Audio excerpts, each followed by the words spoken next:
নমস্কাৰ শ্ৰদ্ধাৰ শিক্ষাগুৰুসকল পোনপ্ৰথমে আমাৰ ইউটিউব চেনেললৈ আপোনালোকক স্বাগতম জনাইছো। ৰাজ্যৰ অপ্ৰাধিকৃত বিদ্যালয়ৰ শিক্ষক কৰ্মচাৰীসকলৰ আজি গুৱাহাটী সচলত প্ৰতিবাদী কাৰ্যসূচী অব্যাহত আছে আৰু তেওঁলোকৰ এটাই দাবী আইন সংশোধন কৰি তেওঁলোকৰ বিদ্যালয়সমূহ প্ৰভিন্সিয়েলাইজ কৰিব লাগে। এক দীৰ্ঘদিনীয়া দাবী। মাননীয় মুখ্যমন্ত্ৰীগৰাকীয়ে নিজেই 2022 চনৰ অক্টোবৰ মাহত কথা দিছিল এই সকল শিক্ষকৰ লগত যে তেওঁলোকৰ বিদ্যালয়সমূহ প্ৰাধিকৃত কৰিব, কিন্তু আজি 2024 চন প্ৰায় যাও অৱস্থা হৈছে, কিন্তু এতিয়ালৈকে তেওঁলোকৰ বিদ্যালয়সমূহ প্ৰাধিকৃত কৰা হোৱা নাই। হে শিক্ষকসকলে তেওঁলোকৰ ন্যায্য প্ৰাপ্তিৰ ভাবি তেওঁলোকৰ আজি মানৱ সম্পদ আগবঢ়াই আছে তাৰ মূল্য আৰু তেওঁলোকৰ প্ৰাপ্য অধিকাৰ পাবৰ কাৰণে এই অপ্ৰাধিকৃত বিদ্যালয়ৰ শিক্ষক আৰু শিক্ষয়িত্ৰীসকলে প্ৰায় 200ৰ ওপৰত তেওঁলোকে সচলত মিলিত হৈছে আৰু মিলিত হৈ এক অনিৰ্দিষ্ট তেওঁলোকে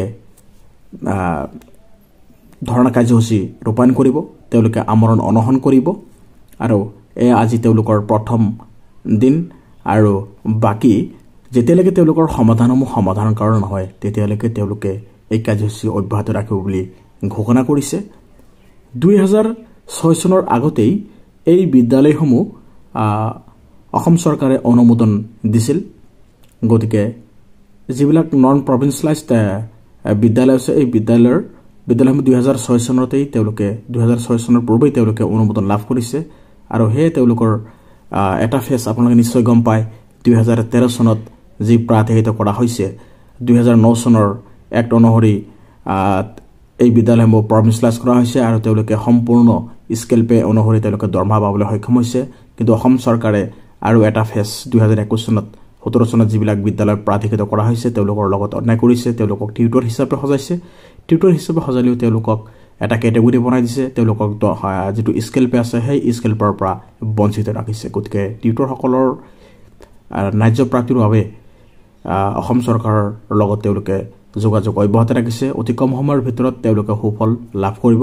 কিন্তু যি অপ্ৰাধিকৃত বিদ্যালয় বাকী ফেজটো ৰৈ গ'ল, এই ফেজ অতি সোনকালে যাতে সমাধান হয় তাৰ কাৰণে তেওঁলোকৰ ন্যায্য প্ৰাপ্তিৰ বাবে এক দীৰ্ঘদিনীয়া তেওঁলোকৰ যি দাবী তাৰ কাৰণে তেওঁলোকে অনিৰ্দিষ্ট সচলত প্ৰতিবাদী কাৰ্যসূচী ৰূপায়ণ কৰিবলৈ ওলাইছে।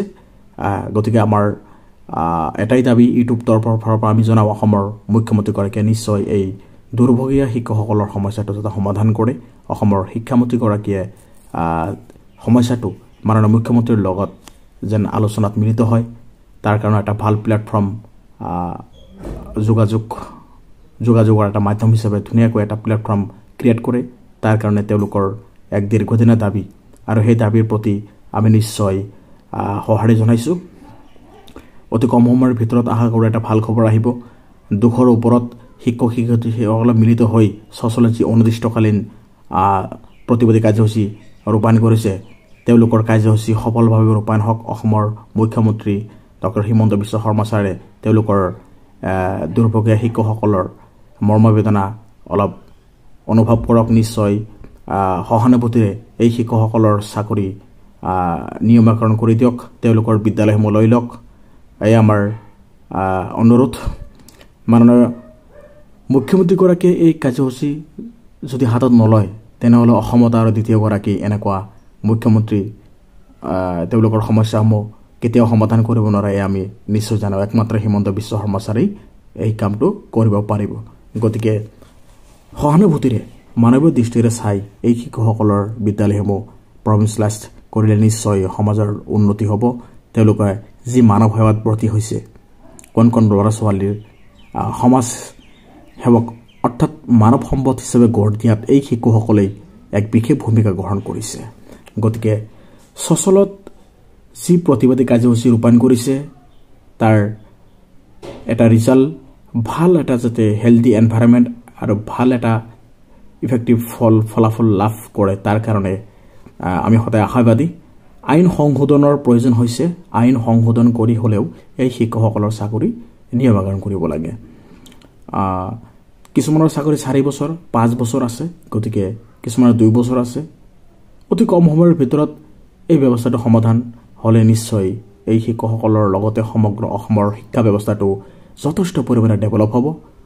শিক্ষক শিক্ষয়িত্ৰীসকলৰ সমস্যাৰ সমাধান হ'ব আৰু অসমৰ ভিতৰৰ এলেকাসমূহত যিবিলাক বেকৱাৰ্ড এৰিয়া আছে সেই এলেকাৰ দুখীয়া কণ কণ ল'ৰা ছোৱালীসকলে নিশ্চয় শিক্ষাৰ পোহৰটো পাবলৈ সক্ষম হ'ব।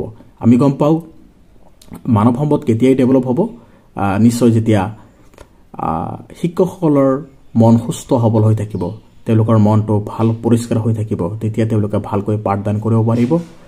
আৰু তেওঁলোকৰ মনত যেতিয়া কিবা অভাৱ মোচন অনুভৱ কৰে বা তেওঁলোকে যেতিয়া আনহেল্ডি ফিল কৰে, নিশ্চয় এটা ভাল ক্লাছৰুমত এটা ভাল এনভাইৰনমেণ্ট ক্ৰিয়েট কৰাত অসুবিধা হয়। গতিকে এই ভাল এনভাইৰনমেণ্টটো প্ৰব্লেমটো তেতিয়াই হ'ব যেতিয়া অসমৰ মুখ্যমন্ত্ৰীগৰাকীয়ে তেওঁলোকৰ বিদ্যালয়সমূহ পাৰমিচলাইজ কৰিব। গতিকে শেহতীয়া আপডেট অনুসৰি ছ'চিয়লজি প্ৰতিবাদী কাৰ্যসূচী হৈছে। আমি সময়মতে আপোনালোকক জনাই থাকিম। আমাৰ চেনেলৰ লগত জড়িত থাকিব। ধন্যবাদ।